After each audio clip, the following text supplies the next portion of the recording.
Corona Singapore में और Hong Kong में भयंकर रेशियो से बढ़ रहा है। थोड़ा सा अब आप लोग सावधानी फिर से बरतने की कोशिश कीजिएगा। जुलाई तक मेरे ख्याल से भारत में भी जिस रेशियो से बढ़ रहा है, जुलाई तक भारत में भी स्थिति गंभीर होने लगेगी। भारत में उतना नहीं है लेकिन दस्तक दे चुका है, भारत में एंट्री मार चुका है। और भारत में एंट्री मारने के बाद बट इंडिया में आते खतरनाक रूप ले लेता है। यही दिक्कत है, डेल्टा वेरिएंट इंडिया में आया था, कितना खतरनाक रूप ले लिया था।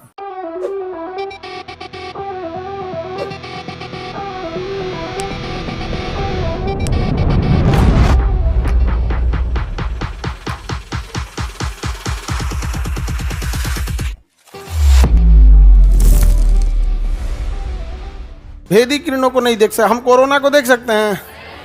कोरोना सिंगापुर में और हांगकांग में भयंकर रेशियो से बढ़ रहा है। सिंगापुर और हांगकांग रीजन क्यों है कि सिंगापुर बहुत छोटा है, हांगकांग बहुत छोटा है। वहाँ अगर 5,000 6,000 पेशेंट बढ़ रहे हैं, बहुत दिक्कत है। इंडिया में 5,000 आएगा, इंडिया इतना बड़ा है, इतना बड़ा है कि 5,000 कहाँ खप जाएगा पता नहीं चलेगा। यही सिंगापुर बहुत छोटा है। अब जैसे पटने में 5,000 हो जाए तो बहुत दिक्कत हो जाएगा ना, समझ में आ गया। आगे बढ़े तो थोड़ा सा अब आप लोग सावधानी फिर से बरतने की कोशिश कीजिएगा। जुलाई तक मेरे ख्याल से भारत में भी जिस रेशियो से बढ़ रहा है, जुलाई तक भारत में भी स्थिति गंभीर होने लगेगी। अभी तो खैर भारत में उतना नहीं है लेकिन दस्तक दे चुका है, भारत में एंट्री मार चुका है। और भारत में एंट्री मारने के बाद 2 गज दूरी, मास्क है जरूरी। ले तुम लोग अब ये से बोलने लगा क्लास में, शुभ शुभ बोलो लोग।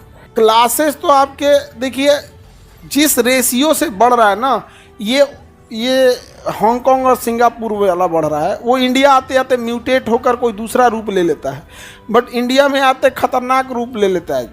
यही दिक्कत है, डेल्टा वेरिएंट इंडिया में आया था, कितना खतरनाक रूप ले लिया था। इसलिए अभी तक तो फिलहाल सतर्क रहने की ज़रूरत है। अभी खतरे का संकेत तक हम लोग नहीं पहुँचे हैं, लेकिन जो रफ्तार है सिंगापुर और हांगकांग का, इंडिया का नहीं कह रहे हैं, जो सिंगापुर और हांगकांग में जो ट्रेंड देखा गया है, अगर वो भारत में भी देखा जाने लगा तो मिड जुलाई आते आते हमारे यहाँ भी केसेज बहुत तेज़ी से बढ़ने लगेंगे। तो बेहतर है अभी से दूरी बना के रखिए। जो दूर दराज में हैं लोग, उन लोग से संपर्क साध के रखिए कि बउआ वापस भी आना पड़े। ये देखो, ये कौन, विक्रम यादव सर, हमको 3 दिन से सर्दी जुकाम सर दर्द है। कोरोना नहीं है जी, कोरोना नहीं है, टेंशन नहीं लीजिए, कोरोना नहीं है आपको।